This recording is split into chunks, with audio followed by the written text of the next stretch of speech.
Entendes o que estás lendo?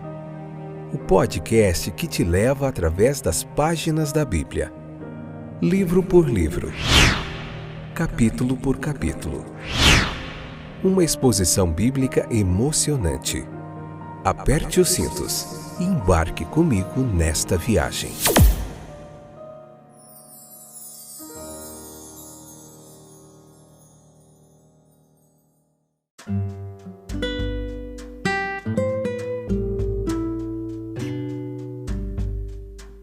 Eu sou o Fábio, como vai vocês? Tudo bem? A maioria de vocês já sabem, né?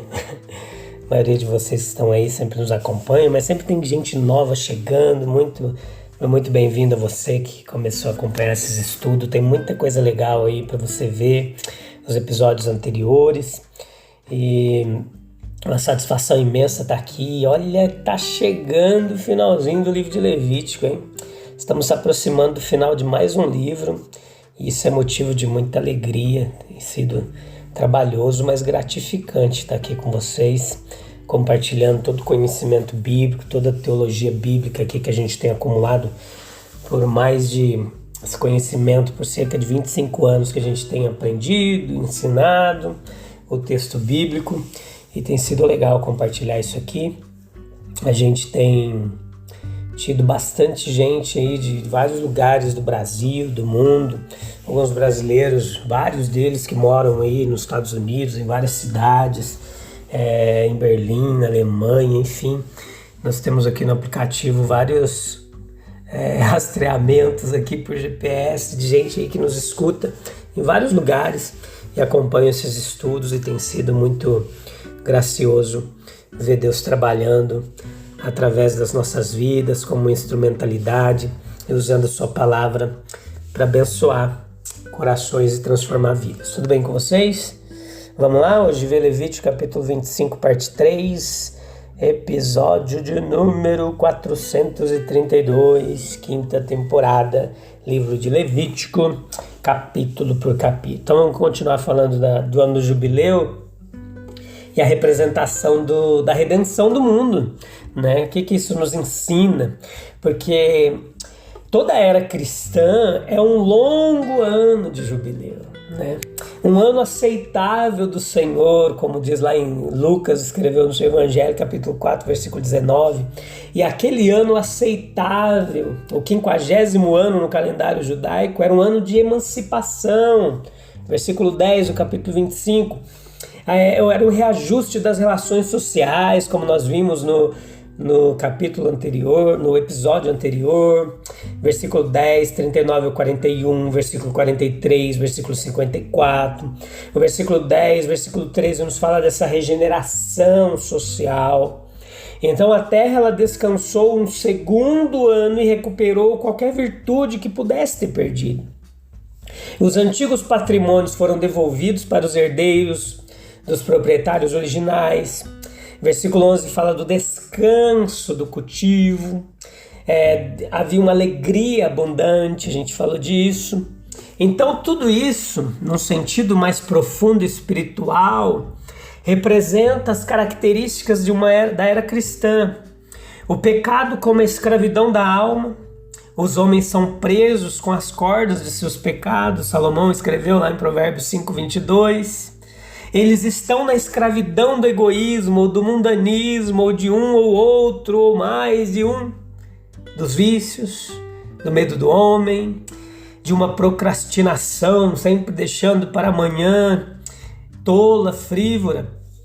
Então veja que aceitar Jesus Cristo como Salvador da alma e Senhor da vida é ser liberto desses grilhões espirituais.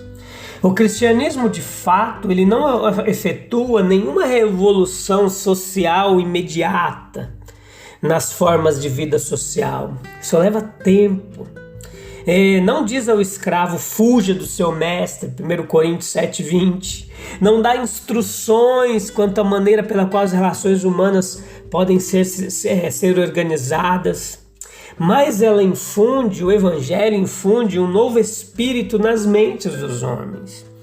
E introduz aqueles princípios de retidão e aqueles sentimentos de consideração que silenciosamente, mas de uma forma muito eficaz, vai fazendo novas todas as coisas. Ele lança a semente da caridade, do amor no solo da natureza humana e brota dela uma bela árvore cujas folhas são para a cura das feridas sociais de todas as nações. A alma que recebe Jesus Cristo como seu Senhor e a nação que se entrega ao seu governo santo e benéfico fazem uma partida inteiramente nova em seu curso.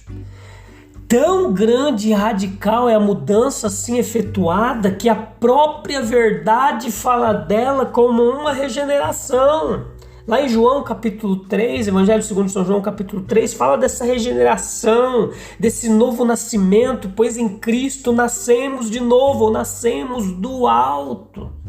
Entramos em uma nova vida, a vida de fé, amor, humildade, zelo, serviço santo, piedade, antecipação da bem-aventurança futura. O descanso do corpo, desfrutado no ano do jubileu, tem seu análogo, a sua representatividade e similaridade no descanso da alma que desfrutamos no ano aceitável do Senhor. Nesse tempo aceitável não temos apenas paz, mas também alegria em Deus por nosso Senhor Jesus Cristo. Romanos capítulo 5, versículo 11. Nós somos ordenados a regozijar-nos sempre no Senhor. Filipenses capítulo 4, versículo 4. E embora, meus queridos, possa haver nas tristezas dos outros, bem como nas nossas próprias e nas dificuldades e depressões que nos acompanham aqui, muitas nuvens, sombras, para sentir que é sempre tempo de jubileu conosco e nossa jornada de volta para casa. E ainda assim a presença ela é sentida de nosso Salvador, a sua amizade imutável, a bem-aventurança de fazer o seu trabalho, honrar seu nome, até mesmo ouvir a sua santa vontade. A nossa visão da terra celestial também colocará uma nova canção na nossa boca e uma verdadeira alegria no nosso coração. Um brilho e a música do ano aceitável na nossa vida cristã. Pode-se pensar que, embora seja realmente verdade que o ano do jubileu tem uma contrapartida verdadeira naquela disposição de emancipação espiritual, reajuste social, regeneração, descanso, alegria no qual estamos, no entanto, por outro lado, há tanta depreciação nos pecados e tristezas no nosso tempo presente que tornam mas uma imagem muito imperfeita do outro. A verdade nesse pensamento é apenas em sentido qualificado que podemos falar da era cristã como um tempo de jubileu. A sua realização perfeita ainda está por vir, o seu verdadeiro e glorioso cumprimento nos espera ainda. Então veja que quando o reino abençoado do Filho de Deus tiver chegado, em toda a sua plenitude, a glória dos últimos dias aparecer, todo grilhão será removido da alma, bem como do corpo, e nós mesmos seremos livres em toda a gloriosa liberdade dos filhos de Deus. Nós recuperaremos a herança perdida pelo pecado. O estado que nosso Pai pretendia conceder originalmente a todos os seus filhos humanos será então revertido para nós e devolveremos cada um a sua possessão. Versículo 13. Tão grande e abençoada será a mudança, as novas condições sob as quais viveremos, que sentiremos que um novo céu e uma nova terra foram criados. Deus terá feito todas as coisas novas para nós. Pais e filhos, irmãos e irmãs, pastor e pessoas, amigos há muito separados, se reunirão novamente na mesma casa e darão mãos inseparáveis para uma reunião sagrada e celestial na eternidade. Para mim, versículo 55, os filhos de Israel são servos, eles são meus servos. Versículo 55 do capítulo 25, não há promessa mais justa na palavra de Deus a respeito do futuro do que esta. Olha, leia lá Apocalipse capítulo 22, versículo 3, seus servos o servirão. E aí? Então atingiremos o ideal de nossa humanidade, quando escapando de nós mesmos em pensamento e sentimento, em palavra e ação, consciente e inconscientemente, nós serviremos a Deus em ministério imaculado e ininterrupto. Então Deus será tudo em todos. Todas as instituições divinas são marcadas pela sabedoria prática e, sem dúvida, serviram a muitos propósitos que não são claramente mencionados na lei. Comemorar um ano de abstinência do trabalho agrícola deve ter beneficiado o próprio solo, bem como a produzir um espírito de fraternidade entre todas as classes do povo. Pois naquele ano o produto natural não cultivado do solo estava livre para ser consumido pelos mais pobres. Mas nos preocuparemos principalmente com as razões dadas na lei para a observância desse ano sabático. Veja que a propriedade da terra, versículo 23, ela é requerida e reclamada por Deus. Ele diz, a terra é minha.